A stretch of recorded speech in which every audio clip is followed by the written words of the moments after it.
Hello and welcome to Coping with Donald. June 5th, 2025, a day that many of us won't forget.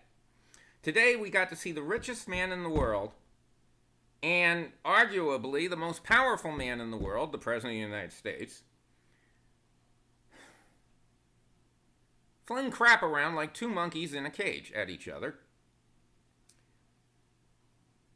They acted like two people from the Jerry Springer show.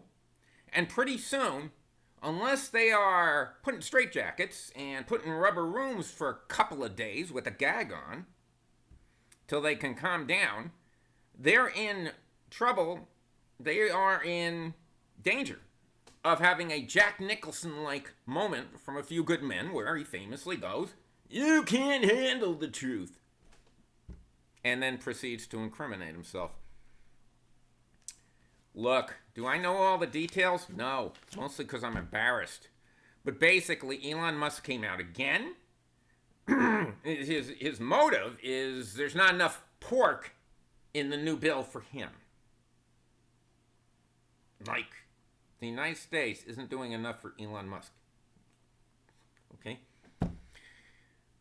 And he talked about how terrible it is and how everybody's been deceived and et cetera, et cetera. And Trump came back and said, look, Elon read everything in the bill and he knew everything that was in that bill.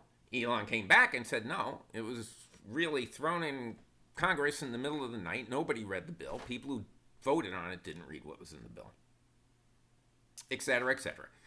And it went back and forth until it got to the point where Trump was threatening to revoke all of the money that the government gives Elon Musk. And what do they say? It's 8, I don't know how many billions of dollars, but no more pork for Elon Musk at all. And Elon Musk was coming back and saying that Trump should be impeached, that he never would have won the election without him. This is juicy stuff, okay? And the thing that's not encouraging for a liberal like myself is that neither of these men, nor any Republican who has problems with this bill, is going to do anything to help middle-class people and the poor. In fact, they want to take more from them. Elon wants to make sure he gets his subsidies, and I guess he'd be fine with the big... They were going to take away credits for buying, government credits for buying, tax credits for buying electric vehicles. No, Elon does not like that. And, Trump's got a pretty good gig going with his meme coins and people buying his Bibles and all that stuff. He doesn't want to give that up. Yet, they're both in danger. I mean, for Elon to say that Trump should be impeached, that's a pretty big statement. He also said that Trump and the other Republicans are ingrates.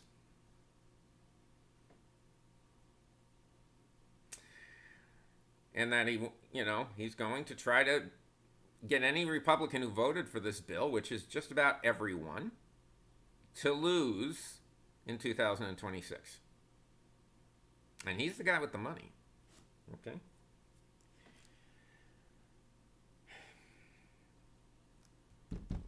There's even more. There's so much I just can't even remember it. But to watch two little boys fight in the schoolyard, your mother's this, your mother's that. When Elon said he wouldn't have won without him. Remember, Elon's the guy who controls all those space satellites, a lot of which are being accused of counting the votes incorrectly. And I would never say that because I think it's a bunch of crap. But if it was true, and if it came out, just think of the consequences for these two men and everyone associated with them.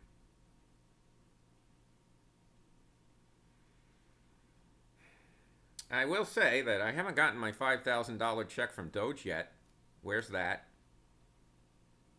Anybody else out here get their $5,000 check from Doge?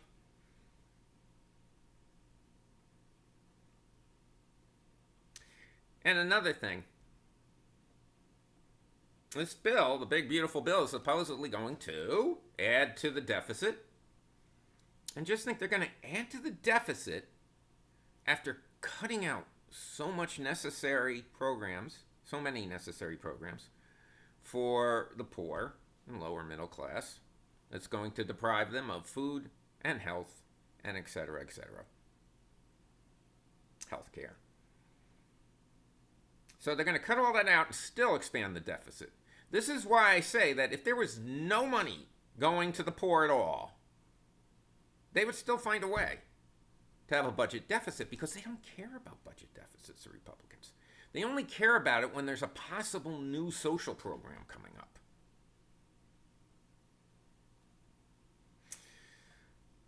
And they will run these deficits despite not creating, but a major expansion of tariff money coming in, mostly from the people who can't afford it. If everybody pays $2,000 a year into this, well, if you're making $2 million a year, that's a lot less of a punch than if you're making $40,000 or $50,000 a year. And even with that added income from the tariffs, which is a tax that you pay, which disproportionately hurts the less affluent, even with that, they can't balance the budget. What are they going to do in the future?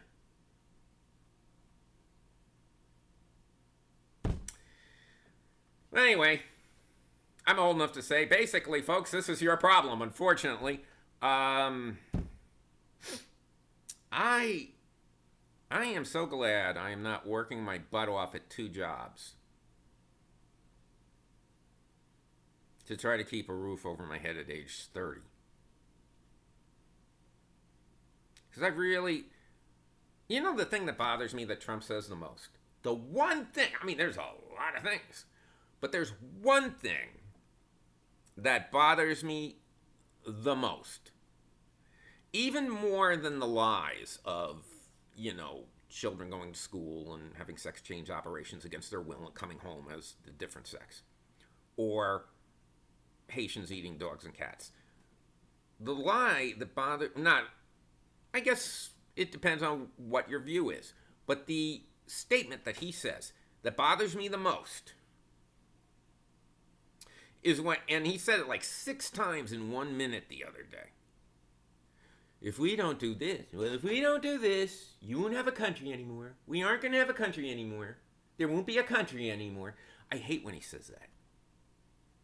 No, there won't be a white racist supremacist country that you want anymore. But there will be a country. And it'll be a pretty awful country. When Scott Bessent says, I have the quote here somewhere. I'll have to paraphrase it.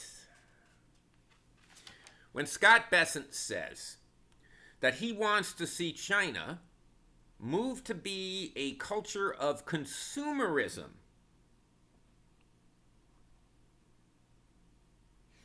what he's saying is that he wants China to import things from the United States and buy them. Well, the only way they can do that is to make their own products more expensive by paying people the wages that they could use to buy American products.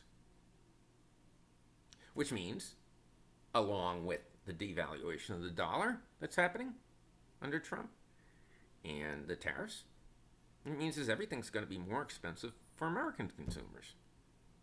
Even more expensive, folks.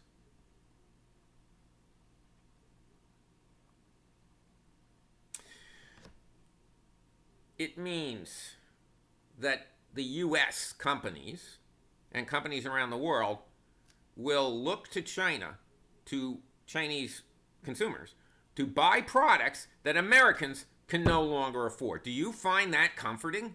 Do you find that encouraging? Do you find that hopeful? And do you think it's America first? Do you think it makes us the greatest?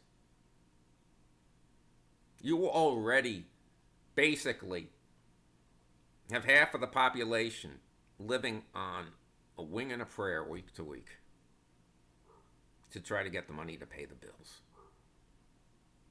Ladies and gentlemen, I don't know what it will take for you. I see these comments all the time on TV about, oh, I was for everything Trump did, and now he did this. You know, one out of the 20 things that's negatively impacting us all. They didn't get it after the 6th, the 7th, the 8th thing. They got it later, and they're going to focus on that one thing. The Republican Party is also turning into a party of espionage to gather up more and more information, your information. Now they're going to contract with Palantir to do it.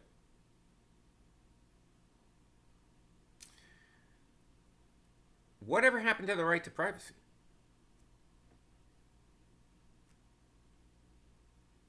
I guess it doesn't exist anymore. Not if you're an American, and certainly not if you're a Republican congressman. They have I hated their policies and their positions 30 years ago, 40 years ago. But at least they stuck to them. Now they're taking everything they talked about for decades and abandoning it. So Trump will leave them alone.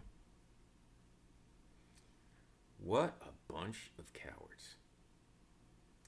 Okay, I know that wasn't very encouraging, because it's not. And I hope that people listen to this. Subscribe, like, send it to your friends. It would be good if everyone listened to this particular episode. They don't have to listen to all of